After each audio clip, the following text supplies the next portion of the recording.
Welcome to my channel. আজকের আমরা P block এলিমেন্টের উপর সেকেন্ড ভিডিও আনবো। তাতে 21-এর দাগের কোশ্চেন থেকে আমরা আলোচনা করব। 21-এর দাগ থেকে 40-এর দাগ পর্যন্ত এগুলো মোটামুটি এবিটিএ থেকে কিছু সাজেস্টিভ কোশ্চেনের অ্যান্সার। এইগুলো থেকে তোমরা কিন্তু আশা করি কিছু কমন বা কমন টাইপের পেতে পারো।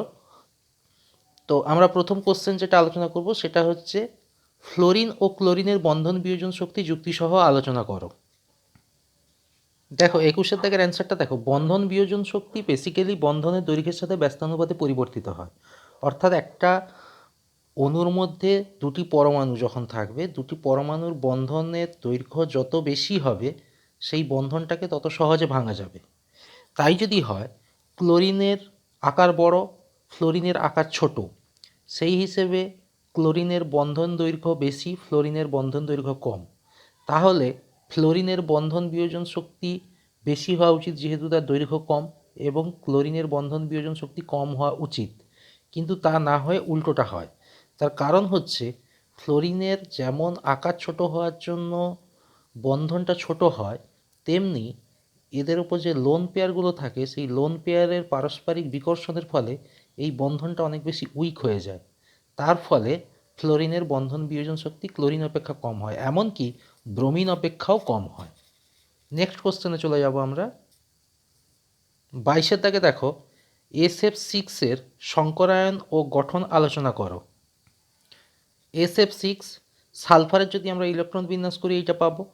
এবার সালফার ইন SF6 তার ইলেকট্রন বিন্যাস যখন করব তখন দেখো 3P-তে 3টে থাকবে আর 3D-তে 2টো থাকবে, এবং সেখানে হাইব্রিডাইজেশন হবে sp3d, এবং মোট 6টা ফ্লোরিন অ্যাটম গিয়ে সেখানে কোভ্যালেন্ট বন্ড গঠন করবে। এবার sp3d হলে এক্সপেক্টেড যে জিওমেট্রি হয় সেটা অক্টাহেড্রাল হয়, এবং এক্ষেত্রে তাই হয়েছে অক্টাহেড্রাল।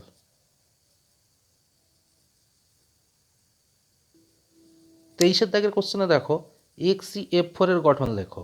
এখানে ভুল করে রেকর্ডিং হয়নি, একটু তোমরা দেখে নিও। 23-এর দাগের কোশ্চেনটা দেখো, অ্যাসিডযুক্ত পটাশিয়াম ডাইক্রোমেট দ্রবণে সালফার ডাইঅক্সাইড গ্যাস চালনা করলে কি ঘটে সমীকরণ সহ লেখো। 25-এ দেখো, পটাশিয়াম ডাইক্রোমেট অ্যাসিডযুক্ত অর্থাৎ সালফিউরিক অ্যাসিড দিয়ে পটাশিয়াম ডাইক্রোমেট বানানো হলো এবং সেখানে সালফার ডাইঅক্সাইড গ্যাস চালনা করা হলো, তাহলে সেক্ষেত্রে উৎপন্ন হবে ক্রোমিক সালফেট উৎপন্ন হবে, তার সাথে পটাশিয়াম সালফেট উৎপন্ন হবে, জল উৎপন্ন হবে। এখানে সালফার ডাইঅক্সাইড বিজারক দ্রব্য হিসেবে কাজ করে, তার কারণ দেখো এখানে ক্রোমিয়ামের +6 অক্সিডেশন স্টেট থেকে +3 অক্সিডেশন স্টেটে চলে যাচ্ছে, এবং সেটা কিন্তু সালফার ডাইঅক্সাইডের থ্রু দিয়েই হচ্ছে। ঠিক আছে, এখানে কোশ্চেনটা ছিল NCl3 এবং PCl3-র আদ্র বিশ্লেষণ ভিন্ন প্রকৃতির হয় কেন। দেখো NCl3 PCl3, এখানে PCl3 যখন আদ্র বিশ্লেষণ হবে ওয়াটারের অক্সিজেনের যে লোন পেয়ার আছে সে কিন্তু ফসফরাসের ভ্যাকেন্ট ডি অরবিটাল থাকার জন্য ফসফরাসে কোঅর্ডিনেট, সেন্ট্রাল অ্যাটম ফসফরাস আছে ফসফরাসে কোঅর্ডিনেট করবে, এবং এইভাবে মেকানিজমটা তোমরা দেখো ধীরে ধীরে, একটু পজ করে দেখবে, এবং আলটিমেটলি যেটা তৈরি হলো সেটা হচ্ছে ফসফরাসের 3 দিকে এখানে একটা ওইচ আছে, এখানে একটা ওইচ আছে, এখানে একটা ওইচ আছে। তো এবং প্রত্যেকটা ধাপে একটা করে HCl বেরিয়ে যাচ্ছে। তো আলটিমেটলি জিনিসটা কি হলো না, আলটিমেটলি জিনিসটা যেটা হলো সেটা কিন্তু H3PO3, আলটিমেটলি H3PO3 তৈরি হলো। এখন NCl3-র ক্ষেত্রে নাইট্রোজেনের যেহেতু ডি অরবিটাল নেই, মানে ভ্যাকেন্ট ডি অরবিটাল নেই ফসফরাসের মতো, সেই জন্য ওয়াটার মলিকুল কিন্তু নাইট্রোজেনে কোঅর্ডিনেট করতে পারবে না। ওয়াটার মলিকুল কোঅর্ডিনেট করবে কিন্তু ক্লোরিনে, যেটা সেন্ট্রাল অ্যাটম নয়। তার ফলে হাইড্রোলাইসিসের টাইপটা চেঞ্জ হয়ে যায় এবং পাথওয়েটাও চেঞ্জ হয়ে যায়, হয়ে আলটিমেট যে প্রোডাক্টটা দেখা যায় সেটা দেখো অ্যামোনিয়া উৎপন্ন হয়, তার সাথে HOCl উৎপন্ন হয়, প্রতি ধাপে একটা করে HOCl হয়। এখানে নাইট্রোজেন পরমাণুর ফাঁকা ডি অরবিটাল ফসফরাসের মতো না থাকায় কেন্দ্রীয় পরমাণু নাইট্রোজেনে ওয়াটার মলিকুল আক্রমণ করতে পারে না, ফলে আদ্র বিশ্লেষণের সময় ক্লোরিনের ফাঁকা ডি অরবিটালে আক্রমণ করে H2O অণু এবং আদ্র বিশ্লেষিত হয়ে দুটি ভিন্ন পদার্থ উৎপন্ন করে। NCl3 মেকানিজমটা আবার দেখাচ্ছি। দেখো, ওয়াটার মলিকুল গেল, ক্লোরিন অ্যাটমে গিয়ে কোঅর্ডিনেট করলো, ক্লোরিনের মাথায় নেগেটিভ সাইন হলো এবং অক্সিজেনের মাথায় পজিটিভ সাইন হলো। এবার নাইট্রোজেনের যে লোন পেয়ার আছে ও করবে কি, এখানে যেহেতু অক্সিজেনের মাথায় পজিটিভ, ফলে অক্সিজেনের সাথে বন্ডের যে দুটো হাইড্রোজেন তাদের একটি হাইড্রোজেনকে সহজে প্রোটোনেটেড করবে। প্রোটোনেটেড হয়ে যাওয়ার পরে নাইট্রোজেনের সাথে কি হবে, একটা হাইড্রোজেন যুক্ত হবে। আর এখানে প্রোটোনেশন হওয়ার সাথে সাথেই কি হবে, এই বন্ডটা দেখো নাইট্রোজেনের দিকে সরে যাচ্ছে, এই বন্ডটা, ফলে নাইট্রোজেন আলটিমেটলি নিউট্রাল হয়ে যাচ্ছে এবং এখান থেকে HOCl বেরিয়ে যাচ্ছে। সুতরাং ফার্স্ট ধাপে একটা ওয়াটার মলিকিউল ঢুকলো, ওয়াটার মলিকিউল ঢুকে একটা হাইড্রোজেনের সাথে যুক্ত হলো এবং HOCl বেরিয়ে গেল।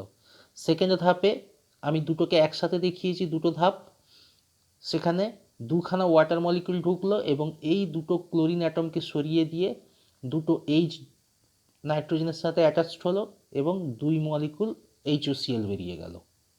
মেকানিজম বুঝতে অসুবিধা হলে আবার বলবে, আমি বোর্ডে করিয়ে দেখাবো।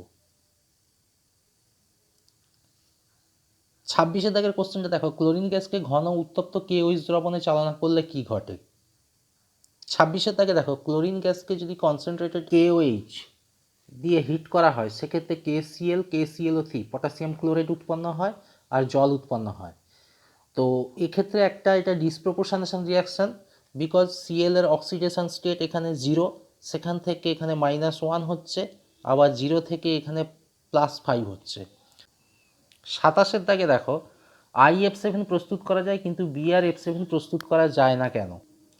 27 দাগের অ্যান্সারটা দেখো, আয়োডিন পরমাণুর আকার ব্রোমিন অপেক্ষা বড়, তাই আয়োডিন পরমাণু 7টি ফ্লোরিনকে নিয়ে IF7 গঠন করতে পারে, কিন্তু ব্রোমিনের আকার ছোট হয় 7টি ফ্লোরিন পরমাণুকে নিয়ে BrF7 গঠন করতে পারে না। এতে ফ্লোরিন নিজেদের মধ্যে স্টেরিক ক্রাউডিং ঘটায়।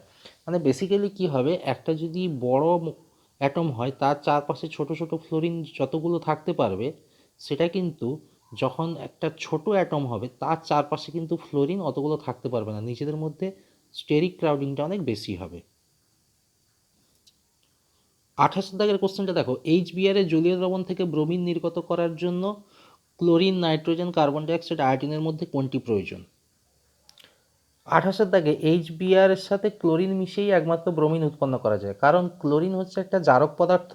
যে অপশানগুলো দেওয়া রয়েছে তাদের মধ্যে থেকে শক্তিশালী জারক পদার্থ হচ্ছে ক্লোরিন। এবার ক্লোরিন করবে কি, একমাত্র HBr থেকে ব্রোমিনটাকে নির্গত করতে পারবে। আর ব্রোমিনকে এখানে জারিত করছে দেখো -1 অক্সিডেশন স্টেট থেকে 0-তে। 29 দাগের কোশ্চেনটা দেখো, উষ্ণ গাঢ় NaOH দ্রবণের মধ্যে দিয়ে ক্লোরিন গ্যাস চালনা করলে কি ঘটবে। দেখো 29 দাগে দেখো, ক্লোরিনকে গাঢ় NaOH এর সাথে মিশিয়ে হিট করা হচ্ছে, তাহলে সেক্ষেত্রে কি হবে, NaCl3, ঠিক যেভাবে KOH এর সাথে রিয়াকশান হয়েছে NaOH এর সাথে সেম টাইপের রিয়াকশান হবে, শুধু পটাশিয়ামের জায়গায় সোডিয়াম চলে আসবে। 30 দাগের কোশ্চেনটা দেখো, সালফার ডাইঅক্সাইডের বিরঞ্জন ক্ষমতা অস্থায়ী কিন্তু ক্লোরিনের বিরঞ্জন ক্ষমতা স্থায়ী কেন। এটা আগের ভিডিওতে আলোচনা করা হয়েছে। আগের ভিডিও মানে আমি জাস্ট প্রিভিয়াস ভিডিওর কথা বলছি না, তার আগের কিছু ভিডিওতে, ঠিক আছে, একটু তোমরা সেগুলো ফলো করে নিও। 31 দাগের কোশ্চেনটা দেখো, বলা হচ্ছে ইন্টার হ্যালোজেন যৌগগুলি হ্যালোজেন অপেক্ষা অধিক সক্রিয় কেন। 31 দাগে দেখো, ইন্টার হ্যালোজেন যৌগ দুটি ভিন্ন হ্যালোজেনের মধ্যে হওয়ায় এদের ভিন্ন প্রকৃতির অরবাইটালের সাথে ওভারল্যাপিং হয়। স্বাভাবিকভাবে যদি আয়োডিনের সাথে ফ্লোরিনের IF7 হয় এখানে, তাহলে কি হচ্ছে, আয়োডিনের অরবাইটালগুলির সাথে ফ্লোরিনের অরবাইটালের ওভারল্যাপিং হয়ে বন্ড ফর্মেশন হবে। তাহলে স্বাভাবিকভাবে আয়োডিনের অরবাইটালের যা আকার হবে ফ্লোরিনের অরবাইটালের আকার তার থেকে ছোট হবে। তো ন্যাচারালি এই অরবাইটালের যে ওভারল্যাপিং হবে এটা যদি শুধু আয়োডিন আর আয়োডিন হতো, তখন দুটি আয়োডিনের অরবাইটালের ওভারল্যাপিংয়ের ফলে যে ম্যাচিংটা হতো, যখন আয়োডিনের সাথে ফ্লোরিনের অরবাইটালের ওভারল্যাপিং হবে তখন কিন্তু সেই ম্যাচিংটা হবে না। তার ফলে কি হবে, ওভারল্যাপটা অতটা স্টেবল ওভারল্যাপ হবে না। ফলে হ্যালোজেন মৌলের বন্ধন শক্তি তুলনায় ইন্টার হ্যালোজেন মৌলের বন্ধন শক্তিটা কম হয়। কারণ যে কোনো কোভ্যালেন্ট বন্ডের ক্ষেত্রে যখন ওভারল্যাপিং হবে তখন যদি দুটো অরবাইটাল এনার্জেটিক্যালি এবং সাইজে যদি সিমিলার হয়, মানে যেটা আয়োডিন আর আয়োডিনের মধ্যে হবে, এই আয়োডিনের অরবাইটালের সাইজ, এই আয়োডিনের অরবাইটালের সাইজ এবং এনার্জেটিক্যালি এরা অনেক বেশি সিমিলার, ফলে কি হবে, এদের মধ্যে বন্ডিংটা অনেক বেশি স্টেবল হবে। বন্ডিং যদি স্টেবল হয়ে যায়, সো একে আমরা সহজে ভাঙতে পারবো না। কিন্তু এটা যদি আয়োডিনের সাথে ফ্লোরিনের হয়ে থাকে, তখন কি হবে, এর যা অরবিটালের সাইজ, এর অরবিটালের সাইজ তার চেয়ে অনেক কম এবং এনার্জেটিক্যালি লেস। ফলে কি হবে, এদের মধ্যে অরবিটালের ওভারল্যাপিংটা অতটা ভালো হবে না। ফলে একে অনেক সহজে ব্রেক করা যাবে। সহজে যদি ব্রেক করা যায়, সে অনেক সহজে রিয়াকশানে পার্টিসিপেট করবে। দ্যাটস ওয়াই এটা হবে মোর রিয়াক্টিভ। তো এখানে লেখা আছে দেখো, ইন্টার হ্যালোজেন যৌগ দুটি ভিন্ন হ্যালোজেন মৌলের মধ্যে হওয়ায় এদের ভিন্ন প্রকৃতির অরবিটালের মধ্যে ওভারল্যাপিং হয়। ফলে হ্যালোজেন মৌলের বন্ধন শক্তির তুলনায় এদের বন্ধন শক্তি কম হয়, সহজে রাসায়নিক বিক্রিয়ায় অংশগ্রহণ করে, কিন্তু হ্যালোজেন মৌলগুলি তা করতে পারে না বন্ধন শক্তি বেশি হওয়ার কারণে।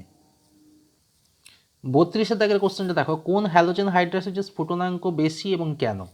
দেখো, হ্যালোজেন হাইড্রোসিড বলতে কোনগুলো না, HF, HCl, HBr, HI এগুলো। তো হ্যালোজেন হাইড্রোসিডের মধ্যে আমরা যদি দেখি, এখানে HF মলিকিউলগুলো এদের স্ফুটনাঙ্ক সবচেয়ে বেশি। তার কারণ HF মলিকিউলগুলোর মধ্যে যেহেতু ফ্লোরিনের ইলেকট্রোনেগেটিভিটি সবচেয়ে বেশি এবং সাইজ অনেক ছোট, ফলে ফ্লোরিনের ওপর চার্জ ডেন্সিটি অনেক বেশি থাকবে। ফলে এ কী করবে, আর একটা হাইড্রোসিডের হাইড্রোজেনের সাথে হাইড্রোজেন বন্ডিং করবে। ন্যাচারালি এই মলিকিউলগুলো নিজেদের মধ্যে ইন্টার মলিকুলার হাইড্রোজেন বন্ডিং বা আন্তরাণবিক হাইড্রোজেন বন্ধন তৈরি করে এত বেশি আকর্ষণ বল নিয়ে থাকবে, ফলে তাদের স্ফুটনাঙ্ক অটোমেটিক্যালি বেশি হয়ে যায়। এবং এর ক্রমটা দেখো, সবচেয়ে বেশি হয় HF-এর, তারপরে HI, তারপরে HBr, তারপরে HCl। মানে বেসিক্যালি যদি আমরা স্ফুটনাঙ্কের ক্রমটা অ্যাকর্ডিং টু মলিকুলার ওয়েট দেখি, তাহলে কিন্তু HCl এর পরে HF হওয়া উচিত ছিল। কিন্তু যেহেতু HF-এর মধ্যে ইন্টারমলিকুলার হাইড্রোজেন বন্ডিং হয়, সো এত অ্যাট্রাকশন ফোর্স বেড়ে যায়, ফলে কি হয়, এটা এখানে না থেকে সবার আগে চলে যায়। দেখো 33 দাগের কোশ্চেনটা একটু অস্পষ্ট লাগছে। এটা দেখো, চামড়াতে সাদা ফসফরাস লেগে গেলে তা কিভাবে দূর করা হয়। 33 দাগের কোশ্চেনের অ্যান্সার দেখো, প্রথমত বলি, সাদা ফসফরাস খুবই বিষাক্ত এবং আমাদের শরীরের পক্ষে ক্ষতিকারক। আবার এটা কি হয়, জলে অদ্রাব্য। তো ন্যাচারালি আমাদের চামড়াতে যদি কোনোভাবে সাদা ফসফরাস লেগে যায়, কোনোভাবে ল্যাবে কাজ করতে গিয়ে, তো সেক্ষেত্রে একটা জিনিস দেখবে, আমরা জল দিয়ে তাকে পরিষ্কার করতে পারবো না। কারণ আমাদের হাতে যা কিছু অপদ্রব্য লাগে আমরা কিন্তু জল দিয়েই পরিষ্কার করি, কিন্তু ফসফরাসের ক্ষেত্রে সেটা পারবো না। কারণ কি না, জলে অদ্রাব্য। এবার আমরা তাহলে সেটাকে কি করতে পারি না, এমন কিছু পদার্থ দিয়ে ধুতে হবে যাতে করে ফসফরাসটা ওই পদার্থের সাথে রিয়াকশান করে ফেলে এবং রিয়াকশান করে আর ফসফরাস আকারে না থাকে। তাই আমাদের হাতে যদি কোনোভাবে সেটা লেগে যায় চামড়াতে, তাহলে কপার সালফেটের জলীয় দ্রবণ দিয়ে ধুয়ে ফেলতে হবে। কপার সালফেটের জলীয় দ্রবণ দিলে কি হবে না, কপার সালফেটের জলীয় দ্রবণ সাদা ফসফরাসকে জারিত করবে, জারিত করে ফসফরিক অ্যাসিডে পরিণত করবে। এই ফসফরিক অ্যাসিড কিন্তু অতটা ক্ষতিকারক নয়। এবার অনেকের ধারণা হতে পারে যেহেতু অ্যাসিড, সেও তো চামড়ার ক্ষতি করতে পারে, কিন্তু না, যেহেতু কপার সালফেট দিয়ে আমরা ধুয়ে ফেলছি, সেক্ষেত্রে যে ফসফরিক অ্যাসিডটা উৎপন্ন হবে সেটা খুবই ডাইলুট হবে, সেটা আমাদের ক্ষতি করতে পারবে না। তারপরে আমরা জল দিয়ে ধুয়ে নিতে পারি। 34 দাগে দেখো, যদিও নাইট্রোজেনের +5 জারণ স্তর আছে, কিন্তু তা পেন্টাহ্যালাইড গঠন করে না কেন? দেখো, নাইট্রোজেন যদি তার নিজের থেকে তড়িৎ ঋণাত্মক কোনো মৌলের সাথে যুক্ত হয়, সাধারণত অক্সিজেন, ফ্লোরিন এর সাথে যুক্ত হয়, তাহলে নাইট্রোজেনের উপর পজিটিভ অক্সিডেশন স্টেট হবে। এটা গেল একটা নর্মাল ব্যাপার। এখন কথা হচ্ছে, নাইট্রোজেন তার উপর +5 অক্সিডেশন স্টেট করছে যখন সে অক্সিজেনের সাথে যুক্ত হচ্ছে, কিন্তু যখন সে ফ্লোরিনের সাথে যুক্ত হচ্ছে তখন কিন্তু +5 করতে পারছে না। কারণ +5 করতে হলে ফ্লোরিনের সাথে যুক্ত হয়ে 5টা ফ্লোরিন অ্যাটমের সাথে নাইট্রোজেনকে যুক্ত হতে হবে, যেটা পসিবল হয় না। তার কারণ দেখো, নাইট্রোজেনকে আমরা যদি দেখি, নাইট্রোজেনের যে ইলেকট্রন বিন্যাস হবে সেটা NH2 NP3, এবং এই এনটা কি এক্ষেত্রে 2 নাইট্রোজেনের ক্ষেত্রে।